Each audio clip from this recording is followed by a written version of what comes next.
तेरा कलाम रहेगा कायम पहाड़ जब ना रहे खुदाया, तेरे मुंह की एक बात भी टलेगी ना चाहे कुछ भी हो। तेरी मान दिए है जिंदा सोने से भी कीमती, मेरा दिल ये दे गवाही है ये किताब अजीम। नाज़िल करे अपना कलाम, शिकस्ता दिलों को सुकून मिले, तारीखी दूर हो मेरी राहें रोशन कर। दिल अपना कलाम कसरत से ए खुदा बदल दे, रिहाई दे कसरत से फल मिला। कलाम रहेगा कायम पहाड़ जब ना रहे खुदाया, तेरे मुंह की एक बात भी टलेगी ना चाहे कुछ भी हो। अजीज नाजरीन, मैं अयाद ज़रीफ आप तमाम देखने वालों को हमारे रोज़ के बाइबली मुतालियाती प्रोग्राम की नई किस्त में खुशामदीद कहता हूँ। दर हकीकत ये प्रोग्राम खुदाउंद की तरफ से एक तोहफ़ा और सुनहरी मौका है कि हम बाइबल मुक़द्दस को खोलें, जो कि खुदा का ज़िंदा पाक कलाम है, और इसको हर जगह पर लाखों लोगों के साथ बांटें।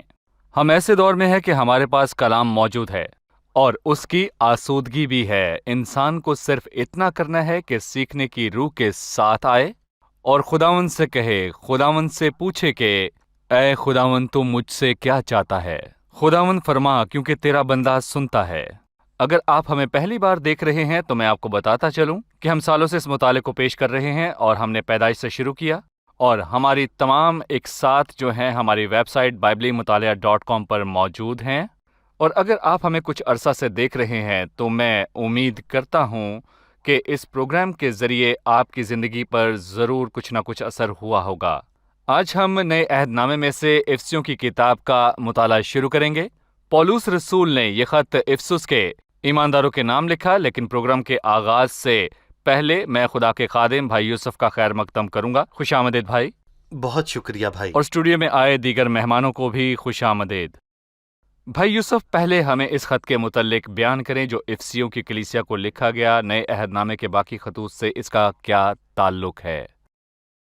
इफसियों का खत उन खतूत में से है जो पौलुस रसूल ने रोम में कैद के दौरान लिखे। इसका जिक्र अमाल की किताब के आखिर में हुआ है।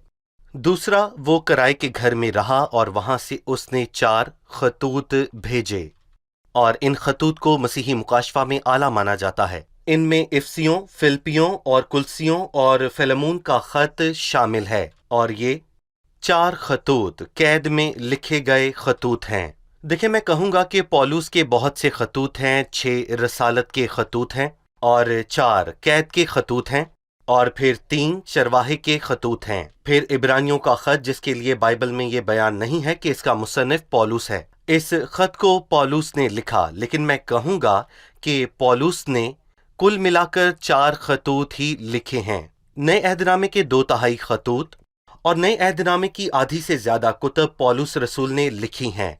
सो इफसियों का खत कैद में लिखे 4 खतूतों में से एक है। इफसियों का खत और कुलसियों का खत एक दूसरे से जुड़ा है, क्योंकि इनमें एक ही मौजू पर बात की गई है, यानी कि खुदा के दौर में छुपे मुअम्मे का मंसूबा। पर अब वो अयां हो चुका है। इसका मतलब है मसीह और कलीसिया का ताल्लुक। मसीह सर है और कलीसिया बदन के अज़ा हैं। फिलिपियों और फिलेमोन के 2 खतूत में मसीहत के जज्बात और एहसासात और इखलाकियात की बात हुई है, और दरहकीकत ये चारों खतूत, जैसा कि मैंने पहले कहा, कि ये शाहकार हैं और ये कैद के नतीजे में लिखे गए खतूत हैं। पौलुस रसूल बहुत ज्यादा मुश्किल हालात में था, और ये खुदा को जलाल और इंसान को तसल्ली देने का बेहतरीन तरीका है। जी आपने बिल्कुल। कहा कि इफसियों और कुलसियों के खत एक दूसरे से जुड़े हैं। इनमें मसीह और कलीसिया के इत्तफाक की बात हुई।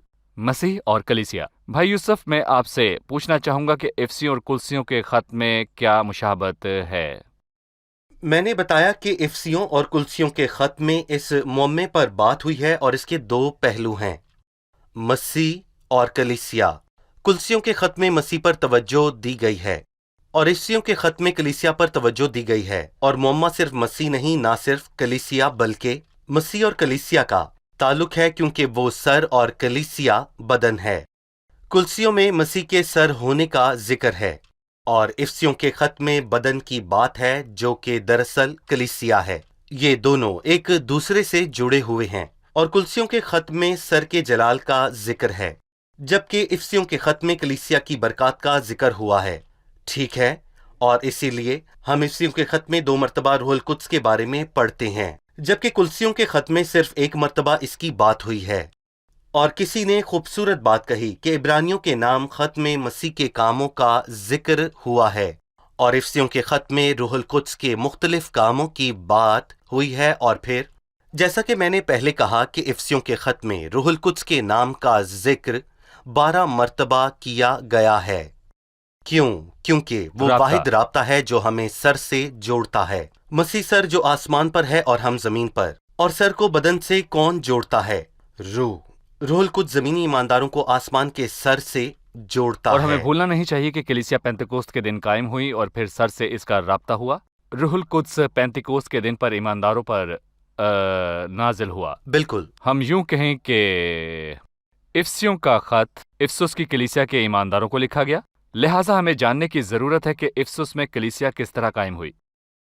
अगर हम अमाल की किताब को पढ़ें तो उसमें खिदमत का जिक्र है और पौलुस रसूल ने अपने दूसरे बशारती सफर के आखिर में इफसस के शहर का एक छोटा सा दौरा किया।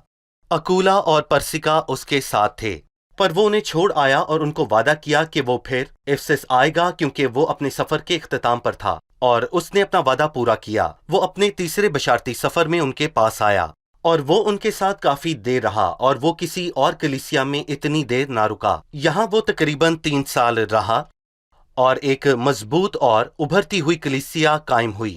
अमाल की किताब में लिखा है, यहाँ तक कि आसिया के रहने वालों सब ने खुदा का कलाम सुना। एशिया कूचक के मानी मौजूदा तुर्की है और इनमें 7 कलीसियाएं हैं जिनको पौलुस रसूल ने मुकाशफा की किताब लिखकर भेजी, और इनमें इफसस, परगुमन, समरना, थवाथीरा, सरदेस और लदुकिया शामिल हैं। और ये कलीसियाएं उस वक्त कायम हुई और आसिया में रहने वाले सब लोगों ने खुदा का कलाम सुना। और फिर लदुकिया में एक मजबूत कलीसिया कायम हुई। और अमाल की किताब के 20वें बाब से हम जानते हैं कि उनमें बुजुर्ग और उनका ख्याल रखने वाले लोग मौजूद थे। इससे जाहिर होता है कि ये एक मजबूत कलीसिया थी। उसके लोग बरकत से मामूर थे और पौलुस रसूल ने ये खत इफसियों के ईमानदारों के नाम रोम में कैद में लिखा। शुक्रिया। एक वक्फे के बाद अपनी गुफ्तगू को आगे बढ़ाएंगे। अजीज नाजरीन, मिलते हैं एक छोटे से वक्फे के बाद। हमारे साथ रहिए। एक मुफस्सिर ने इफसियों के खत को पौलुस का तीसरा आसमानी खत कहा।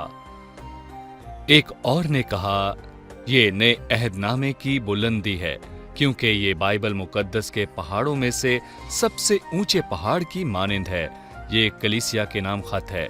बहुत से लोग इस खत को इलाही हकीकत और बाइबल के मुकाशफा का बुलंद तरीन मुकाम मानते हैं। वाकई ये हकीकत है। कुछ लोग ये भी कहते हैं कि इफसियों के नाम खत इतना गहरा है कि इसकी गहराई सिर्फ कुछ लोग ही समझ सकते हैं।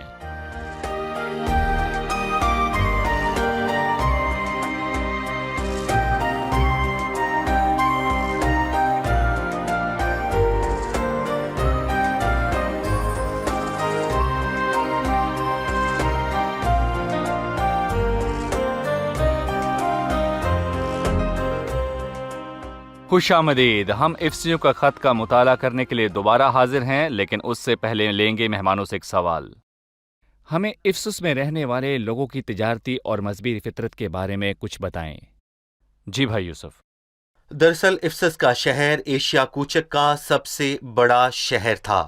उसके लोग बहुत तालीम याफ्ता और मजहबी थे और यूनानी सकाफत का उन पर बहुत असर था, और वो अर्तमस की देवी को पूजा करते थे, और ये अस्तरात की देवी फनकैया की सकाफत में से थे, और वो रोमी सकाफत की दरहकीकत डायना थी, और रोमी सकाफत में आयस जरखेजी की देवी थी।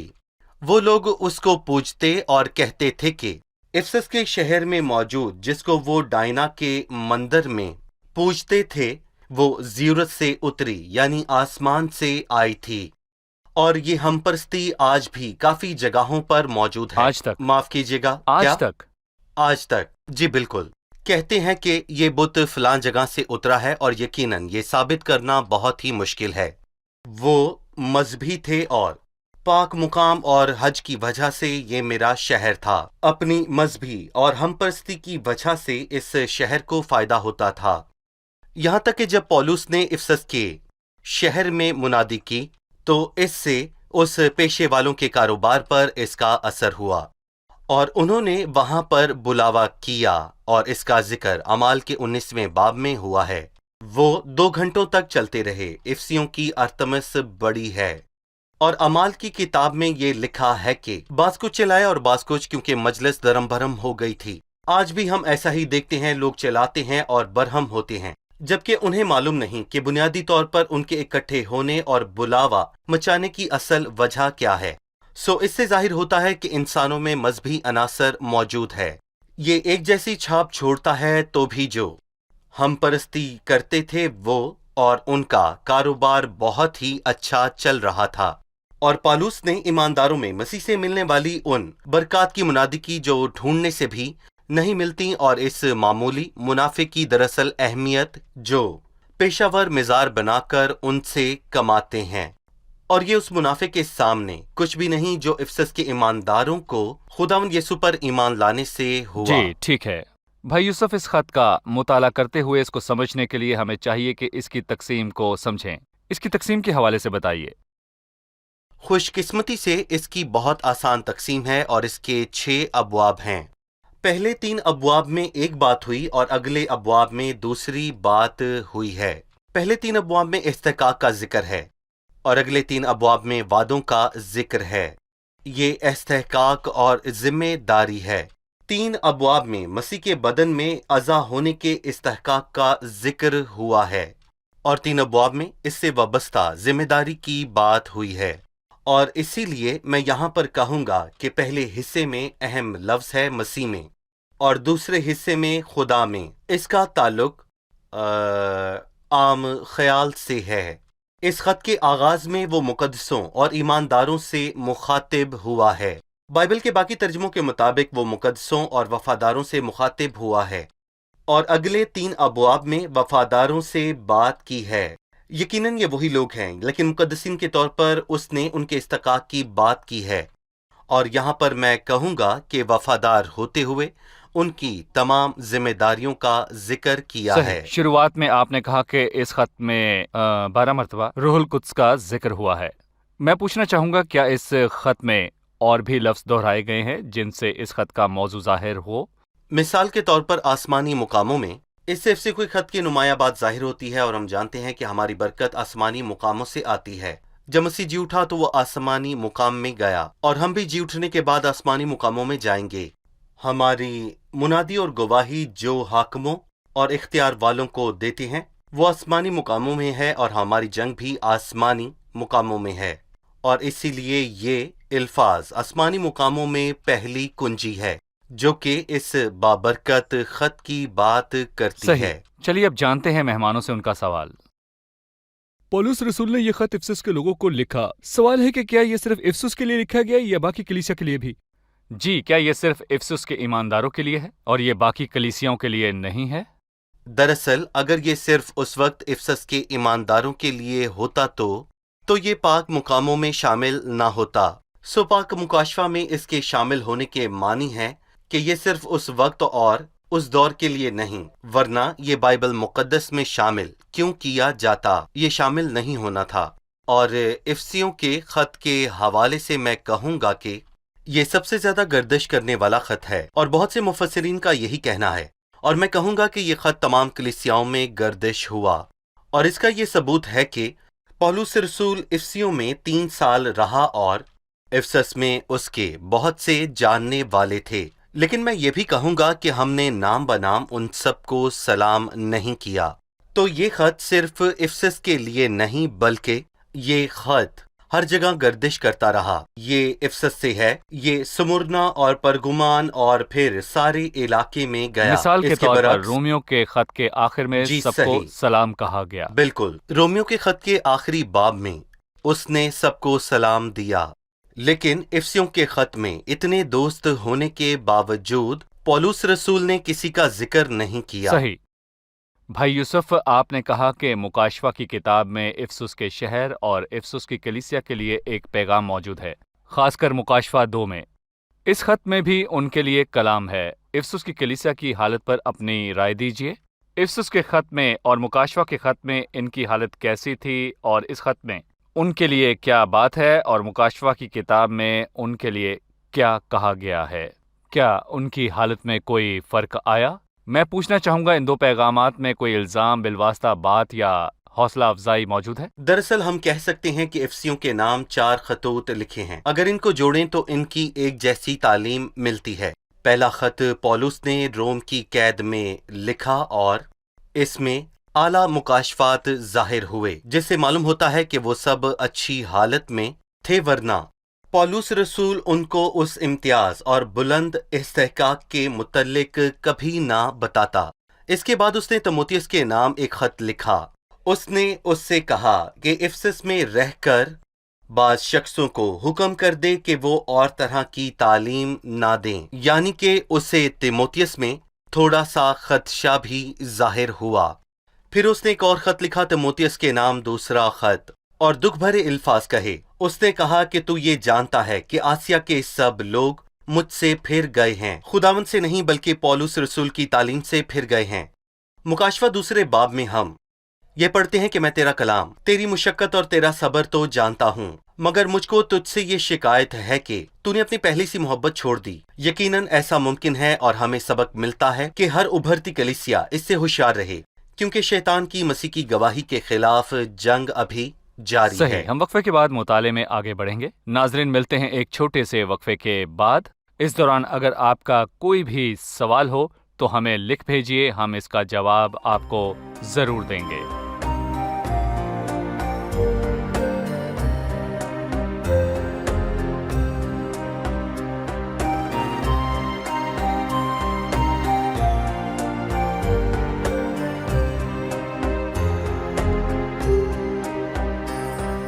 عزیز ناظرین، ہم اپنے مطالعے کو جاری رکھتے ہوئے افسیوں کے خط کا تعارف پڑھ رہے ہیں۔ بھائی یوسف، اعمال کی کتاب کے 20ویں باب میں ہم دیکھتے ہیں کہ پولس رسول نے افسس کی کلیسیا کے بزرگوں کو بلایا۔ اس نے انہیں تنبیہ کی اور الوداعی تقریب کی۔ اس نے ان کو یاد دلایا کہ اس نے ان کی کتنی خدمت کی، اپنی خدمت کا بیان کیا کہ ان پر اس کا کیسا اثر ہوا۔ ہمیں بتائیں کہ پولس کی خدمت افسس کی کلیسیا پر کیسے اثر انداز ہوئی؟ جیسا کہ میں نے کچھ دیر پہلے کہا کہ پولس رسول نے افسس کی کلیسیا کی ایسی خدمت کی جیسی اس نے کسی کلیسیا کی خدمت نہیں کی۔ وہ تقریباً وہاں 3 سال تک رہا۔ آسیا میں بسنے والے سب لوگوں نے کلام سنا۔ یہ اچھی بات ہے۔ ابھرتی ہوئی کلیسیا قائم ہوئی۔ اس میں بزرگوں اور خیال رکھنے والے لوگوں کا ہونا اچھی بات ہے، لیکن وہاں ایک خدشہ تھا۔ اسی لیے پولس نے اعمال کے 20ویں باب میں ان سے 2 باتیں کہیں، کیونکہ میں خدا کی ساری مرضی تم سے پورے طور پر بیان کرنے سے نہ جھجکا۔ پھر اس نے کہا، پس خبرداری کرو، اور افسیوں کے خط میں 2 خیالات کے بارے میں بات ہوئی ہے۔ پہلے باب سے 3 باب میں خدا کی ساری مرضی تم سے پورے طور پر بیان کرنا، اور پھر 4 باب سے آگے تنبیہ۔ اس نے انہیں ہدایت اور تنبیہ کی تھی۔ اس کی خدمت بہت عظیم تھی، اور پولس رسول نے ایک عظیم کلیسیا کے ستون کھڑے کیے، اور اس کا ثبوت یہ ہے کہ اس نے ان کے الہی حقائق بتائے جو پوری بائبل میں اور کہیں نہیں لکھے تھے۔ اور ہم نے تھوڑی دیر پہلے یہ واضح طور پر دیکھا کہ ان پر خطرہ منڈلا رہا تھا جو کسی بھی ایماندار یا پھر کلیسیا کو لاحق ہو سکتا ہے جو مسیح کی گواہی دے۔ اس واسطے تم خدا کے سارے ہتھیار باندھ لو تاکہ قائم رہ سکو۔ سو جنگ میں فتح حاصل کرنے کے معنی یہ نہیں کہ جنگ ختم ہو گئی، اور ہمیں چاہیے کہ مسیح کے آنے تک آخری لمحے تک ہوشیار رہیں، کیونکہ جنگ ابھی ختم نہیں ہوئی ہے اور ہمیں ہر وقت ہوشیار رہنے کی ضرورت ہے۔ پولس نے افسس کی کلیسیا کے بزرگوں سے مخاطب ہو کر کہا، यानी कमाल फरोतनी से आंसू बहाकर उन आजमाइशों में खुदा उनकी खिदमत करता रहा और जो बातें तुम्हारे फायदा की थी उनको बयान करने और घर अलानिया घर घर घर सिखाने सिखाने से। से कभी ना झिझका। इस खिदमत पर घर घर सिखाने से अपनी राय दें। बाजार में, इज्तमा में या घर में या बासर फलदार खिदमत की खसूसियात हैं जिसका अब्दी मुआवजा है। उसने कहा कि उसने कमाल फरोतनी के साथ आंसू बहाकर खुदावंद की खिदमत की, और मैं कहूँगा कि बेशक वो एक नुमाया रसूल था। मसीही तारीख में इससे आला शख्स का वजूद नहीं। उसने फरोतनी और आंसुओं के साथ खुदावंद की खिदमत की, और ज़बूर के अल्फाज भी यही हैं। लिखा है कि जो आंसुओं के साथ बोते हैं वो खुशी के साथ काटेंगे। पौलुस ने आंसुओं के साथ बोया और यकीनन वो जल्द ही फसल काटेगा, और जब मसीह आएगा तो वो उसके साथ खड़ा होगा। वो खुशी से काटेगा। उसकी खिदमत बाअसर थी। एलानिया और घर से मुराद क्या है कि उसने सिर्फ कलीसिया में तालीम नहीं दी, बल्कि उसकी खुशी इसमें थी कि घर घर जाए, और उसने घर घर जाकर पैगाम दिया। लेकिन मैं यहाँ पर यह भी कहूँगा कि ये पालूस रसूल की खसूसियात में सबसे अच्छी, बल्कि मैं कहूँगा कि बहुत ही शानदार बात है, और फिर ये कि वो मोहतात था, वो खबरदार रहता था। उसने किसी सोने, चांदी या फिर कपड़े का लालच नहीं किया। मैंने तुमको सब बातें करके दिखा दी कि इस तरह मेहनत करके कमजोरों को संभालना और खुदावन यीशु मसीह की बातें याद रखना, और मसीह ने कौन कौन सी बातें बार बार कहीं, देना लेने से मुबारक और है। पौलुस रसूल की खिदमत के इस रवैये के नतीजे में एक मजबूत कलीसिया कायम हुई। ज्यादातर आसाइशों आराम की खिदमत से नाजुक और कमजोर कलीसियाएं बनती हैं जो बिल्कुल। कायम नहीं रहती। चलिए मेहमानों से एक और सवाल लेते हैं। क्या इफिसुस में पौलुस रसूल की खिदमत के शुरू में उसको उस शहर के लोगों के हाथों मुश्किलात का सामना करना पड़ा? क्या इफिसुस के लोगों ने पौलुस को खुशामदीद कहा या उन्होंने उसकी खिदमत की मज़ाहमत की? अमाल के 19वें बाब को पढ़ें तो हमें मालूम होता है कि उसकी बहुत मुखालफत हुई, यहाँ तक कि तमाम ईमानदारों को उसके भीड़ में जाने से भी फिक्र हुआ करती थी, क्योंकि वो लोग उस पर इतना गुस्सा थे कि पौलुस ने इतना हसास नुक्ता उठाया, जो कि पैसा है और मुनाफा, और जो मज़ाहिब से मुनाफा उठाते हैं वो ये जानते थे कि उनका कारोबार जाली है, लेकिन वो उससे बहुत मुनाफा वहाँ मज़हब कमाते का थे। कारोबार करने वाले बहुत थे। हर दौर में ऐसा करने वाले बहुत लोग होते हैं। मिसाल के तौर पर पौलुस रसूल ने पहले करंथियों के 16वें बाब की 18वीं आयत में ये बहुत ही वाज़े तौर पर लिखा, लेकिन मैं ईद पेंतीकोस्त तक इफिसस में रहूंगा। और वो कहता है कि क्योंकि मेरे लिए एक वसी और कारामद दरवाज़ा खुला हुआ है, और मुखालिफ बहुत से हैं, और ये असूल है कि जब भी वसी दरवाज़ा हो तो शैतान कभी नहीं सोता। जब खुदा दरवाज़ा खोले और रूहें इस हकीकत को कबूल करें और मुनज्जी को जाने, तो हम परस्ती और जाली लोगों के असर से निकल आएं। इसीलिए पौलुस ने दोनों मामलात का जिक्र इकट्ठा किया। मेरे लिए एक वसी और कारामद दरवाज़ा खुला है, और फिर वो वाज़े तौर पर कहता है कि मुखालिफ बहुत से हैं। और भाई यूसुफ, उसने एक जगह कहा, मैं इंसान की तरह इफिसुस में दरिंदों से लड़ा, यानी लोगों ने उसके साथ जालिमाना सलूक किया। बिल्कुल। लेकिन ऐसे मुश्किल हालात में खिदमत करने से शख्सियत मजबूत होती है, बिल्कुल उन पौधों की तरह जो रेगिस्तान में तो उगते हैं, लेकिन जो तेज हवा है वो भी उन दरख्तों और पौधों को तोड़ नहीं सकते। बिल्कुल। भाई यूसुफ, आप उन सबको क्या नसीहत करेंगे जो पौलुस की तरह मुश्किल हालात में खिदमत करते हैं? दर हकीकत हम जिस दौर में रह रहे हैं वो मुश्किलों से भरा हुआ है। यहाँ लोग इफिसुस के लोगों की तरह बलवा करते हैं, बल्कि खादमों को कत्ल करते हैं, खादिमों का पीछा करके उनके घरों को जला देते हैं, लोग मसीहियों की जायदाद को आग लगा देते हैं। अगर आपको किसी ऐसे वफादार खिदमत करने वाले की हौसला अफजाई करने हो तो आप क्या कहेंगे? दरअसल कलाम में मसीह ने 2 जगह पर इसका जवाब दिया है। लुका 12वें बाब और मुकाशवा 2 बाब में। लुका 12वें बाब में उसने अपने शागिर्दों से कहा, उनसे ना डरो जो बदन को कत्ल करते हैं। उसने उनसे कहा कि मत डरें और गवाही को मत छुपाएं। इसके मानी ये नहीं कि कोई भी हमें कत्ल करे, बल्कि इसके बरक्स खुदावंद हमारे सर के बालों की गिनती से वाकिफ है, और उसकी मर्जी के बगैर हमारा बाल भी बीका नहीं हो सकता। دوسرا پیغام اس نے سمرنا کی کلیسیا کے فرشتے سے کہا جو دکھ تجھے سہنا ہوں گے ان سے خوف نہ کر، اور پھر وہ کہتا ہے کہ اگر وہ کچھ چھین بھی لیں تو میں تجھے زندگی کا تاج دوں گا۔ دراصل ہمیں مشکلات کا سامنا ہمت سے کرنا چاہیے۔ خداوند نے اس کی اجازت دی ہے اور ہمارا تعلق خداوند یسوع سے ہے۔ ہمارا سر آسمان ہے، اس لیے خوف نہ کریں۔ اور کسی نے خوبصورت بات کہی کہ جسم کا سر آسمان پر ہونا چاہیے اور اس کو قبر میں پاؤں جانے سے کچھ خوف نہیں۔ صحیح، خداوند آپ کو برکت دے۔ اب وقت ہے کہ ہم جانیں خدا کو بھی مہمانوں نے برکت آج دے۔ کیا سیکھا۔ بے شک افسس کے شہر میں دیوتاؤں میں سب سے بڑے ان کے مطابق 2 امیر تھے۔ وہ حکمت سے بھرے تھے پر ان کے اخلاق اتنے پست تھے کہ وہ اکٹھے ہو کر شور مچاتے تھے، لیکن ان کو اس کی وجہ معلوم نہ تھی۔ لیکن جو مسیح کو جان لے پھر وہ غریب اور کم عقل ہو تو بھی خداوند یسوع کی رہنمائی میں چلتا ہے۔ یعنی حقیقی خدا کی عبادت اور خداوند یسوع مسیح کی عبادت سے زندگی میں تبدیلی آتی ہے اور اخلاقاً اچھے ہوتے ہیں۔ جب پولس رسول نے ان کے سامنے یہ بڑا راز عیاں کیا، یعنی مسیح اور اس کی کلیسیا کا راز، تو ان کی روحانی حالت بہت بلند تھی، لیکن مکاشفہ کی کتاب میں وہ روحانی پستی کا شکار نظر آئے۔ اس سے ہمیں سبق حاصل ہوتا ہے کہ روحانی طور پر چکنا رہیں۔ جو بھی خداوند یسوع کا ہے اور اس کی خدمت کرتا ہے وہ مشکلوں اور پریشانیوں کا سامنا کرتا ہے۔ خداوند نے ان کے لیے کہا جو بدن کو قتل کرتے ہیں ان سے نہ ڈرو۔ شکریہ، خداوند آپ کو برکت دے۔ بھائی یوسف آپ کا بھی شکریہ۔ خدا آپ کو اگلی برکت قسط میں دے۔ پھر ملاقات ہوگی۔ آمین۔ عزیز ناظرین، آج کی قسط میں ہم نے سیکھا کہ پولس نے آنسو بہائے، اس نے خدمت کی اور بہت محنت کی۔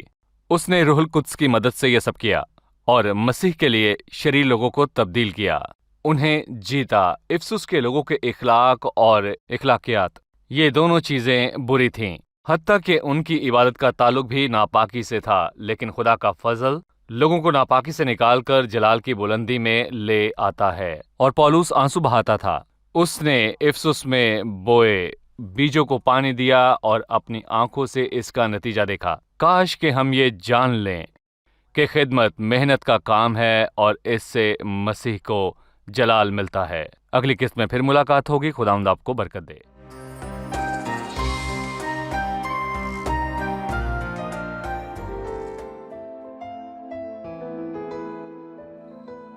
تیرا کلام رہے گا قائم، پہاڑ جب نہ رہے خدایا، تیرے منہ کی ایک بات بھی ٹلے گی نہ، چاہے کچھ بھی ہو۔